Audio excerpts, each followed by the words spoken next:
Hello everyone. इस video में हम पढ़ेंगे क्लास 8 इंग्लिश की पोयम ज्योग्राफी लेसन। तो इसमें हमें स्टार्टिंग में बताया गया है, पूरी पोयम में 3 स्टैंजाज हैं और उन स्टैंजाज में हमें पहले बताते हैं कि जो ऑथर हैं, जो इसके पोएट हैं, वो जब प्लेन में या किसी में भी हेलीकॉप्टर जिसमें भी वो जेट प्लेन में बैठते हैं और जितना अर्थ से सरफेस से ऊपर जाते जाते हैं तो वो टाउन की प्लानिंग को देखते हैं कि शहर में घर जो हैं वो किस तरीके से बनाए गए हैं। स्टार्टिंग में उन्हें लगता है कि बहुत ही कोई सा भी घर कहीं भी ऐसे ही बना दिया है बिना सोचे समझे।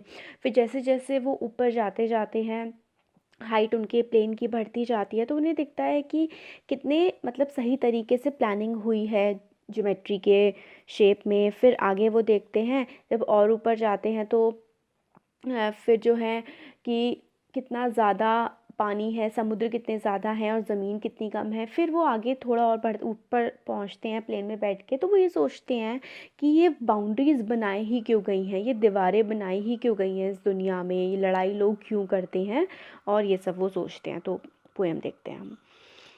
When the jet sprang into the sky, it was clear why the city had developed the way it had, seeing it scaled 6 inches to the mile। तो जब जो जेट है वो ऊपर की तरफ जाता है, स्प्रैंग का मतलब होता है राइज करना, ऊपर की तरफ जाना। जब वो ऊपर की तरफ जाता है स्काई में, आसमान में, तो ये बिल्कुल क्लियर हो जाता है कि जो सिटी है, जो शहर है, वो किस तरीके से डेवलप हुआ है, किस तरीके से पूरे शहर का नक्शा जो है वो बना हुआ है। और उसको देखने में ऐसा लगता है जैसे कि 6 इंचेस में ही पूरा, जब वो ऊंचा चला वो जाता है प्लेन, तो ऐसा लगता है कि सिर्फ 6 इंचेस में ही पूरा का पूरा, जैसे कि है एक तरीके से 6 इंचेस, एक माइल जो है वो 6 इंचेस में कन्वर्ट हो गया है और बहुत ही छोटा सा सब दिखाई देने लगता है। There seems an inevitably about what on ground had looked haphazard, unplanned and without style when the jet sprang into the sky। और फिर जब जेट ऊपर जाता जाता है तो ऐसा देखने में लगता है जैसे कि हम लोग को नॉर्मली भी हम सोचते हैं कि कितना ज़्यादा अनप्लान्ड है। शहर में घर कोई कहीं भी बना लेता है, कोई प्लानिंग ही नहीं है कि यहाँ ये चीज़ बननी चाहिए, यहाँ वो बनना चाहिए, सब कुछ हैपहज़ार्ड मतलब बिना सोचे समझे, ऐसे ही बिना किसी प्लानिंग के, बिना किसी स्टाइल के, ऐसे ही सब बना दिया जाता है। जब जेट जो है ऊपर जाता है थोड़ा थोड़ा तब ऐसा लगता है। फिर when the jet reached 10,000 feet, it was clear why the country had cities where the rivers ran and why the valleys were populated।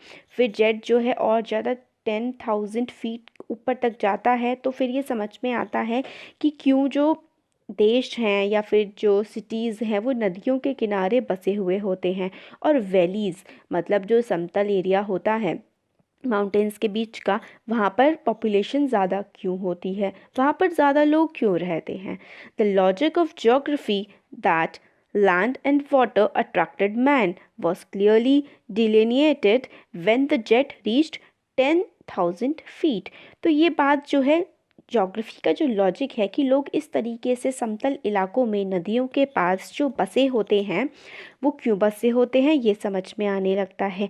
और ज्योग्राफी का लॉजिक जो है कि लैंड, ज़मीन और पानी इंसान को किस तरीके से अपनी तरफ खींचते हैं, अट्रैक्ट करते हैं, मतलब आकर्षित करते हैं, वॉज क्लियरली डिलिनिएटेड, बिल्कुल क्लियरली जो है वो समझ में आ जाता है जब जो जेट है वो 10,000 फीट पर पहुंचता है। When the jet rose 6 mile high, अब जो जेट है वो 6 माइल हाई और ऊपर पहुंचता है, it was clear the earth was round। ये बिल्कुल साफ साफ हमें समझ में आ जाता है कि जो अर्थ है, हमारी जो धरती है वो गोल है, वो राउंड है। And it had more sea than land, और इसमें ज़्यादा समुद्र है और ज़मीन कम है।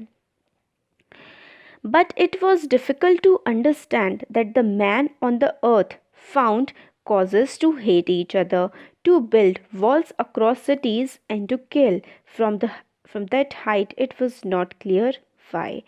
तो मगर क्या ये सब तो समझ में आ जाता है ज्योग्राफी कैसी है, लोग क्यों बसे हुए हैं नदियों के किनारे, पॉपुलेशन ज़्यादा वैलीज़ में क्यों होती है, और जो धरती है वो गोल है, और जो समुद्र हैं हमारी अर्थ पे वो ज़्यादा हैं बजाय कि लैंड के, ये सब तो समझ में आ जाता है। मगर इतनी हाइट पर पहुंचने के बाद भी ये समझ नहीं आता कि जो अर्थ है वहाँ पर जो इंसान है वो एक दूसरे से नफ़रत क्यों करते हैं, उन्होंने इतनी दीवारें क्यों बना रखी हैं, वो एक दूसरे से क्यों लड़ते झगड़ते हैं और एक दूसरे को मारते हैं। इतनी हाइट पर जाकर भी ये समझ में नहीं आता है।